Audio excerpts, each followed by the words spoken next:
Hello my dear students and welcome to the new lesson. So in the last lesson we have studied about the first type of fundamental data type which was the integer data type. है ना, last lesson में या फिर last lecture में हमने क्या पढ़ा था, इंटीजर डेटा टाइप के बारे में पढ़ा था जो कि फंडामेंटल डेटा टाइप है. सो इस लेक्चर में हम next type of fundamental data type पढ़ने वाले हैं which is called as the float data type. So let us see what is the float data type. So what do you mean by the float? So actually this data type is used to represent the fractional values. Okay यानी जो कोई भी यानी fractional values है जिसमें decimal point होता है, that type of values are stored in this data type.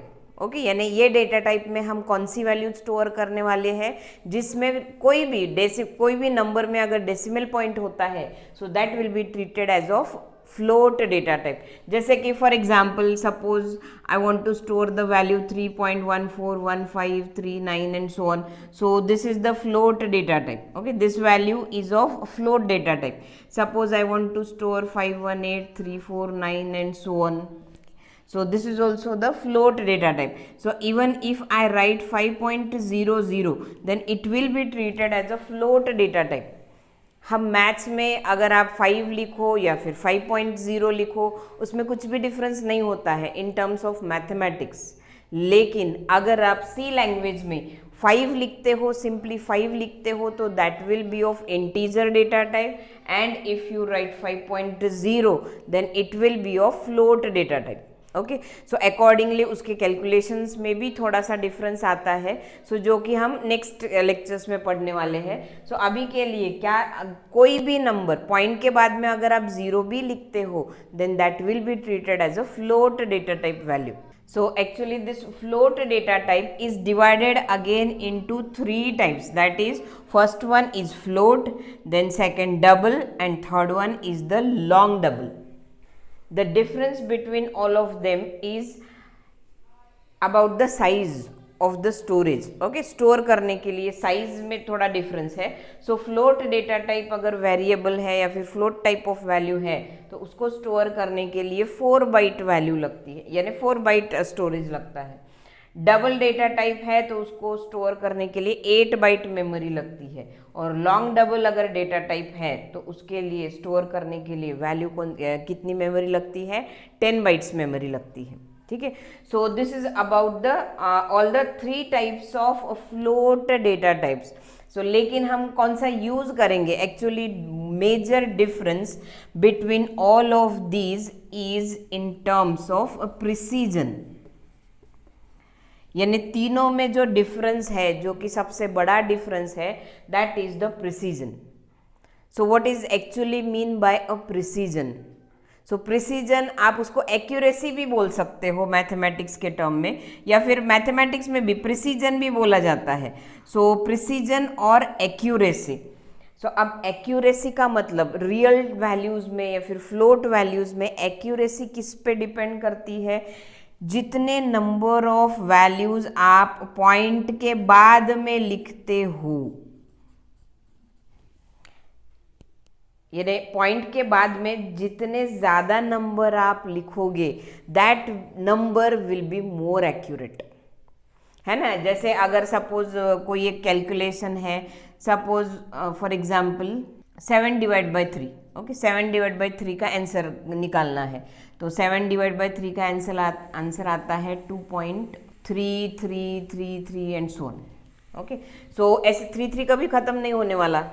But more accurate value कौन सी होंगी, पॉइंट के बाद में जितने आप डिजिट्स ज़्यादा देंगे that will be more accurate number. So actually float का जो प्रिसीजन है वो प्रिसीजन है 6 डिजिट्स. यानी फ्लोट वैल्यू अगर आप देते हो या फिर float type of value variable है, फ्लोट टाइप ऑफ वैल्यू है, फ्लोट टाइप ऑफ वेरिएबल है, तो उसका प्रिसीजन होता है 6 डिजिट. यानी उसमें पॉइंट के बाद में कितने डिजिट आते हैं, 6 डिजिट आते हैं. So of course this is sufficient for our day to day life examples, है ना. पॉइंट के बाद में ज़्यादा से ज़्यादा हम 2 डिजिट यूज़ करते हैं या फिर 3 या फिर 4 मोस्टली. सो फ्लोट डेटा टाइप हमारे डे टू डे लाइफ के लिए okay it is sufficient, okay, क्योंकि उसका प्रिसीजन क्या है, आपका 6 डिजिट है, पॉइंट के बाद में 6 डिजिट आता है फ्लोट डेटा टाइप में। लेकिन अब मैक्सिमम टाइम्स या फिर कुछ साइंटिफिक कैलकुलेशन है जिसमें हमको एक्यूरेसी बहुत ज़्यादा चाहिए। जैसे for example I want to store the radius of atom, atom का रेडियस स्टोर करना है, so of course it will be 0.000, many zeros will be there and after that there will be some value. So ऐसा अगर accuracy आपको बहुत ज़्यादा चाहिए then we will use the double data type. So double data type की accuracy होती है nearly 15 digit. Of course it में वेरी, डबल डेटा टाइप की जो एक्यूरेसी है वो 15 डिजिट होती है, यानी पॉइंट के बाद में कितने आते हैं, 15 डिजिट आते हैं। अब सपोज मुझे एक्यूरेसी इससे भी ज़्यादा चाहिए, यानी डबल से भी ज़्यादा अगर प्रिसीजन चाहिए, then we will use the long double data type, जिसमें प्रिसीजन आता है 18 डिजिट्स, नियरली 18 डिजिट्स प्रिसीजन है लॉन्ग डबल का। Okay, so of course all this long double I will use if I want more accuracy in the number, क्योंकि वैसे तो अगर मैंने लिख लिया ना 0 पॉइंट बाद में अगर मैं एक 10-12 पॉइंट के बाद में 12 जीरोस देती हूँ and then I write suppose 312, it will be considered as 0 only.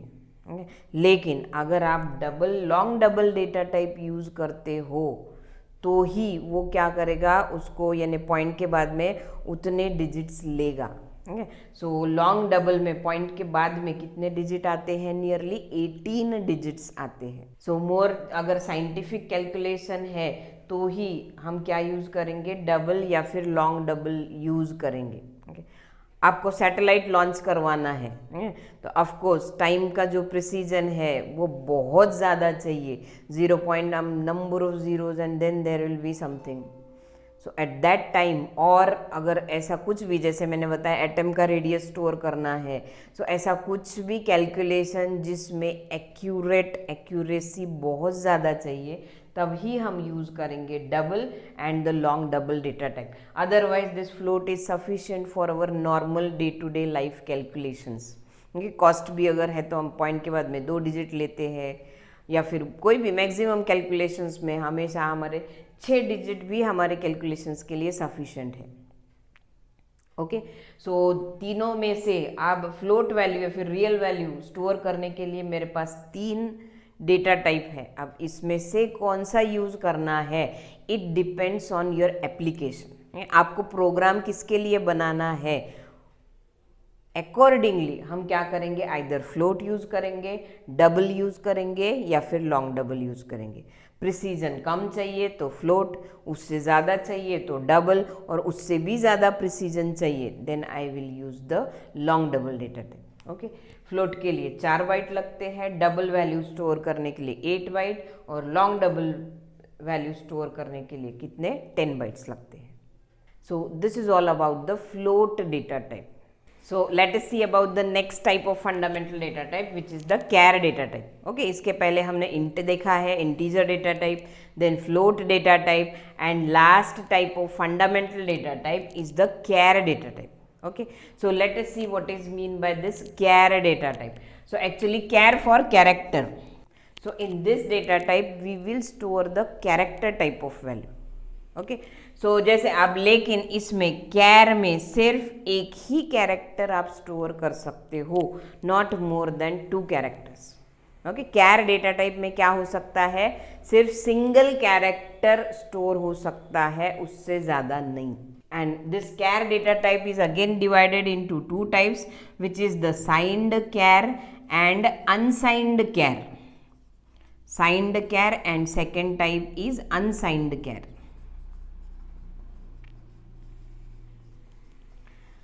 अब दोनों भी टाइप के कैरेक्टर्स जो है, कैरेक्टर डेटा टाइप स्टोर करने के लिए 16 बिट कंपाइलर और 32 बिट कंपाइलर में सिर्फ 1 बाइट स्टोरेज लगता है। Means char data type requires 1 byte to store. Char data type के लिए कितना लगता है, सिर्फ 1 ही बाइट स्टोर करने के लिए लगता है। So if you consider the 64-bit compiler, then it may require 2 byte. Okay, compiler change होता है तो डेटा साइज का जो डेटा टाइप का साइज जो है वो भी क्या हो सकता है, चेंज हो सकता है। So this is the signed. So the two types of char data type is signed char and unsigned char. So what is actually mean by signed and, अब यहाँ पे तो मैंने लिखा है कि this is a char data type, यानी इसमें कैरेक्टर स्टोर होता है. अब कैरेक्टर में कहाँ से आ गया साइन और अनसाइंड. साइंड और अनसाइंड हमने इंटीजर डेटा टाइप में देखा था. सो साइंड मीन्स जिसमें पॉजिटिव निगेटिव दोनों वैल्यू रहती है, और अनसाइंड यानी स्ट्रिक्टली कौन सी वैल्यू है, पॉजिटिव वैल्यू. ओके, सो लेकिन ये डेटा टाइप तो कैर है. So char can store only the single character. अब कैरेक्टर में कहाँ से आ गया sign, positive negative. Okay, so अगर आपको ठीक से ध्यान है तो जब हमने कैर टाइप का कांस्टेंट देखा था, सिंगल कैरेक्टर कांस्टेंट, तब मैंने आपको बताया था कि हर एक कैरेक्टर से एसोसिएटेड कुछ तो भी एक वैल्यू रहती है. हर एक कैरेक्टर, कीबोर्ड में जितने भी कैरेक्टर है उन सभी कैरेक्टर्स को एसोसिएटेड क्या रहती है, कोई तो भी इंटीजर वैल्यू रहती है. जैसे कि कैपिटल ए की आस्की वैल्यू जो है उसको आस्की वैल्यू बोलते हैं हम. सो कैपिटल ए की आस्की वैल्यू कितनी है, 64 है. बी की है 65, देन सी की है 66 एंड सो ऑन. सो हर एक कैरेक्टर से एसोसिएटेड क्या है, आपका एक इंटीजर नंबर है. ओके, सो अब यहाँ पे नंबर है, तो ये नंबर कौन सा है, साइंड है या अनसाइंड है, उस पर से ये दो यानी डेटा टाइप क्या किए हैं, डिफ्रेंशिएट किए हैं. So if I use signed char, then this character value can have positive और negative ASCII value. And if the character is unsigned, then that character can have only the positive values. Okay, so generally वैसे तो characters, number of character, keyboard में जितने भी हमारे characters हैं उनको positive ही value है, लेकिन ऐसे भी कैरेक्टर है जिनमें क्या हो सकती है, निगेटिव वैल्यू हो सकती है. So at that time we can use this signed char और unsigned char. So this is all about the char data type, which is divided into signed char and unsigned char, and it requires 1 byte of storage in 16 or 32 bit compiler, but maybe 2 byte or 4 byte in 64 bit compilers. Okay, सो ऐसे भी compilers हैं क्या जो कैर 4 bite में store करते हैं. ठीक है, सो ये रेंज यानी ये साइज जो है वो साइज वैरी हो सकती है according to the compiler. So this is all for now. In the next lesson we will be coming up with new learnings. Thank you.